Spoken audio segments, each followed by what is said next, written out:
Dragon Ball Infinite World foi lançado no PlayStation 2 e foi o sucessor espiritual do Dragon Ball Budokai 3, e além disso é um dos últimos que segue estilos de gameplay, né? Nesse Let's Talk eu vou falar sobre esse ótimo jogo que infelizmente não ficou tão conhecido quanto seus antecessores, também lançando depois da morte do PlayStation 2. O quadro Let's Talk consiste em o narrador falar sobre alguns tópicos do game, dando sua opinião e analisando o jogo de preferência, principalmente jogos antigos. Nesse vídeo, os tópicos de games serão história, gameplay, diversão, gráficos, pra época, claro, mundo e extra nerds. Então, vamos começar. Falando sobre a história, eu acho que nem precisa, mas o jogo segue a história do anime e de alguns OVAs fillers. O jogo vai da saga Saiyajin, onde o planeta Terra é atacado por Raditz, o irmão de Goku, e após derrotá-lo, Raditz fala que outros dois Saiyajins estão a caminho. Então Goku, agora morto, terá de treinar com o Sr. Kaiô para reviver para lutar contra os dois Saiyajins, Vegeta e Nappa.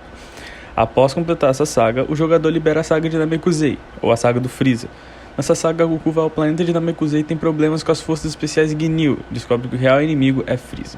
Um inimigo com força muito alta que quer as esferas do dragão de Namekusei para virar imortal. Então Goku terá de enfrentar as forças especiais Ginyu e Freeza, com a ajuda de personagens conhecidos do anime. Esse não é o plot verdadeiro, digamos assim, que o anime segue, mas se você botar na versão mais simples é basicamente isso. Após você completar a saga de Namekusei, vem a saga de Cell e os androides.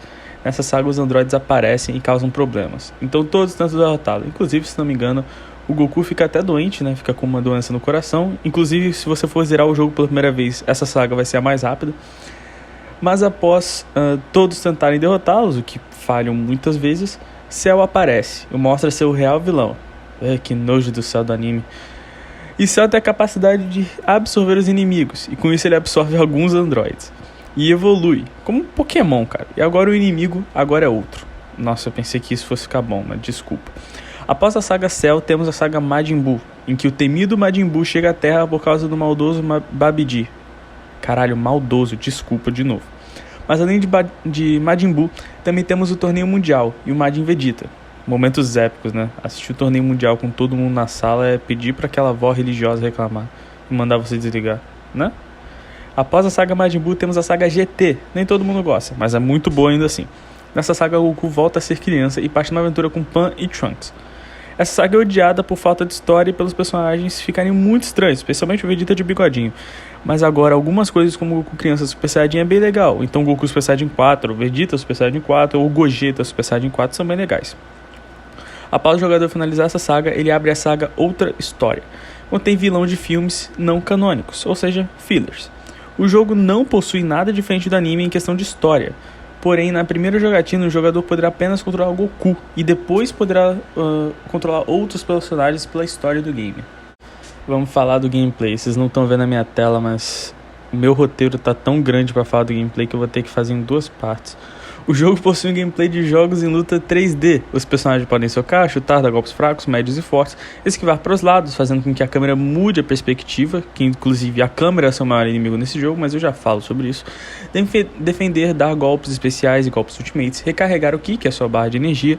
O jogador pode teletransportar se tiver uma certa carga de Ki, agarrar, dar dash, atacar durante a corrida, entrar em um modo que eu chamo de fúria, em que o personagem não pode mais carregar o Ki, porém ele fica com a quantidade de Ki que ele já estava antes de entrar nesse modo. Durante esse modo, o jogador pode teletransportar e dar golpes infinitamente, e não toma impacto enquanto de golpes fracos e médios, apenas de golpes fortes, ou seja, o uso de combos não será muito efetivo. No modo Batalha Livre, o jogador irá precisar já ter comprado as técnicas de personagens ou os personagens para jogar usando eles. Como assim? Durante o modo história, iremos derrotar inimigos novos e aprender técnicas novas.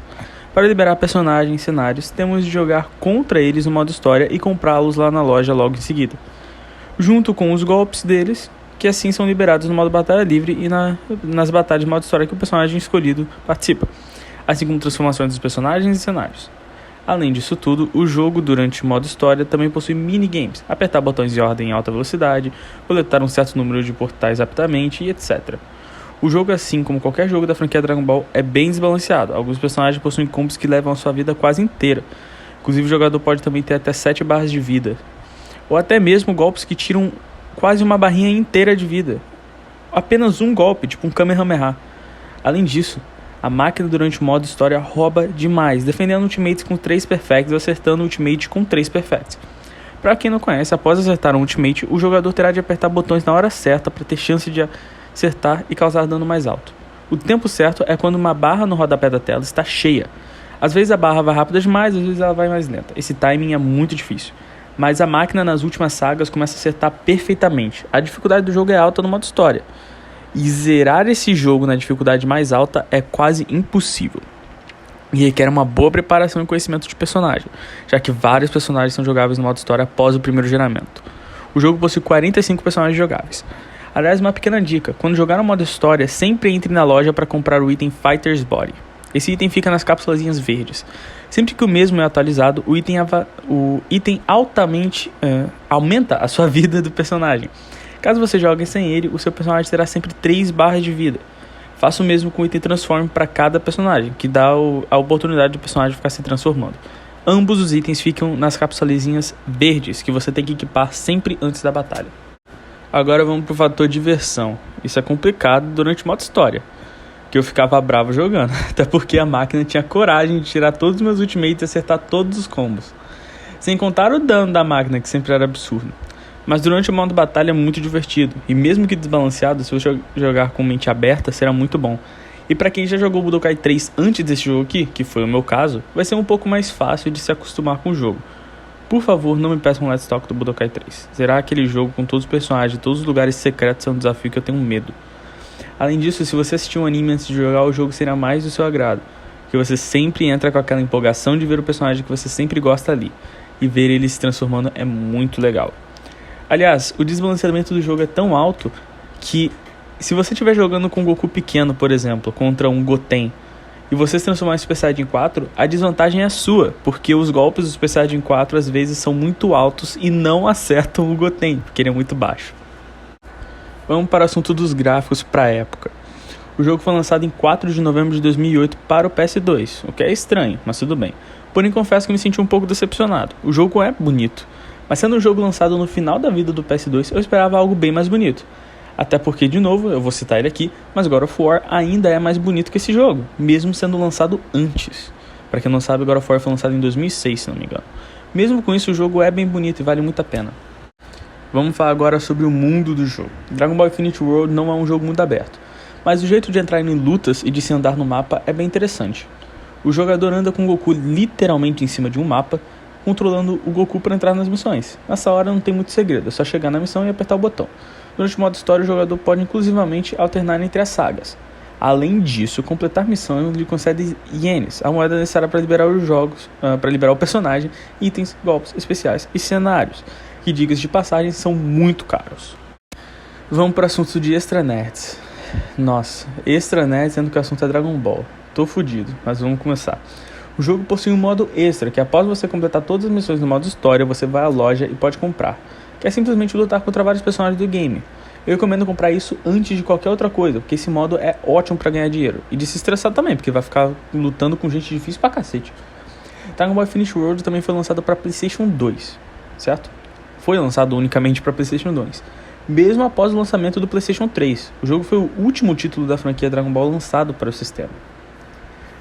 Dragon Ball foi lançado em 1986, o Dragon Ball clássico, e até hoje é um dos animes mais bem feitos, com lutas de tirar o fôlego.